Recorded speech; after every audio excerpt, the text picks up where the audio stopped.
हाल ही में अपनी over demands के कारण ट्रेनी आईएएस अधिकारी पूजा खेड़कर सुर्खियों में आ गई हैं और सुर्खियां भी ऐसी कि उन पर नखरेबाज होने का टैग लग चुका है। पूजा पर आरोप है कि उन्होंने अपनी पर्सनल गाड़ी पर लाल और नीली बत्ती की मांग की, साथ ही उन्होंने एक घर मांगा और अपने लिए एक अलग से ऑफिस की मांग की। लेकिन अब पूजा खेड़कर की मुश्किलें बढ़ने वाली है। जी हाँ, लाल बहादुर शास्त्री राष्ट्रीय प्रशासनिक अकादमी ने इस संबंध में महाराष्ट्र सरकार से एक रिपोर्ट मांगी है। इस रिपोर्ट के बाद उन पर कड़ा एक्शन लिया जा सकता है। आपको बता दें कि पूजा खेड़कर की व्हाट्सएप चैट्स भी सामने आई है और इन चैट्स में लिखी बातों ने सनसनी मचा दी है। लेकिन सिर्फ व्हाट्सएप चैट्स ही नहीं, बल्कि उन पर अब जो नया आरोप लगा है वो भी बहुत बड़ा और गंभीर है और अगर यह आरोप सिद्ध हो जाता है तो पूजा खेड़कर बहुत मुश्किलों में पड़ जाएंगी। इसलिए हम आपको सिलसिलेवार तरीके से बताते हैं कि पूजा पर नया आरोप क्या लगा है और उनकी व्हाट्सएप चैट में क्या सामने आया है। सबसे पहले आपको बता दें कि साल 2021 में पूजा खेड़कर ने यूपीएससी परीक्षा पास की थी और उनकी ऑल इंडिया रैंक 821 आई थी। अपनी पावर का गलत इस्तेमाल करने के आरोप में पूजा का ट्रांसफर वासिम में किया गया। बताया जा रहा है कि पूजा ने पुणे में डिप्टी कलेक्टर के पद पर ज्वाइन करने से पहले एक अधिकारी से व्हाट्सएप पर एक ऑफिस, कार और घर की मांग की थी। चैट्स में दिख रहा है कि वे अधिकारी को आदेश देते हुए कहती हैं कि 3 जून को उनकी ज्वाइनिंग से पहले इसका प्रबंध कर दिया जाए, नहीं तो वो स्वयं कलेक्टर से बात करेंगी। चैट्स में पूजा ने कहा कि प्लीज 3 जून को मेरी ज्वाइनिंग से पहले मेरे लिए एक ऑफिस और एक गाड़ी का इंतजाम कर दीजिएगा, बाद में इसके लिए समय नहीं मिलेगा। अगर ये संभव नहीं हो पाया तो मुझे बताना, मैं कलेक्टर सर से अपने हिसाब से बात करूंगी।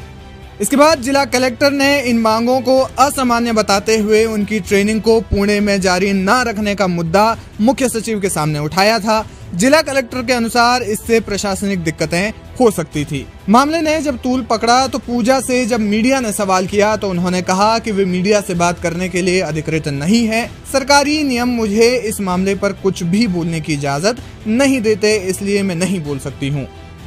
लेकिन मामला यही नहीं थमा। मुख्य सचिव के सामने उनकी डिमांड्स के बारे में जब बताया गया तो उनका ट्रांसफर तो कर दिया गया, लेकिन इसके बाद उनके दस्तावेजों की जांच की जा रही है। मीडिया रिपोर्ट्स के मुताबिक उनके नियुक्ति दस्तावेजों से पता चलता है कि उन्होंने कथित तौर पर फर्जी प्रमाण पत्रों का सहारा लिया। जी हाँ, पूजा खेड़कर पर आरोप है कि उन्होंने सिविल सेवा परीक्षा पास करने के लिए कथित तौर पर फर्जी दिव्यांगता प्रमाण पत्र और अन्य पिछड़ा वर्ग यानी कि ओबीसी का फर्जी प्रमाण पत्र, उन्होंने ये दोनों दस्तावेज जमा किए थे। इसके अलावा उन्होंने लाल और नीली बत्ती और वीआईपी नंबर वाली प्लेट और अपनी प्राइवेट ऑडी कार पर महाराष्ट्र सरकार का बोर्ड भी लगाया था। बताया जा रहा है कि पूजा खेड़कर ने ओबीसी और विजन इम्पेयर्ड कैटेगरी में सिविल सेवा परीक्षा दी थी। यही नहीं, उन्होंने कथित तौर पर मानसिक बीमारी का प्रमाण पत्र भी जमा करवाया था, जिनके लिए सिविल सेवा परीक्षाओं में अलग से कोटा भी होता है और दिव्यांग जनों को इससे कुछ लाभ मिलता भी है। अब जब अप्रैल 2022 के दौरान उन्हें अपनी दिव्यांगता की पुष्टि के लिए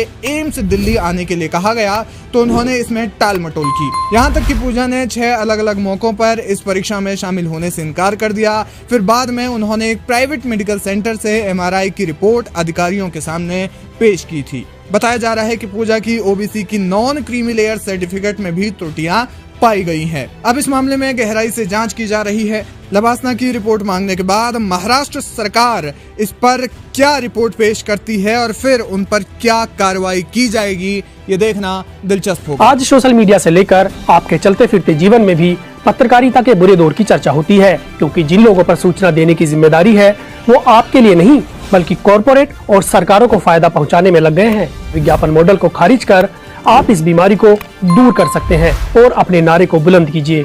मेरे खर्च पर आजाद है खबरें।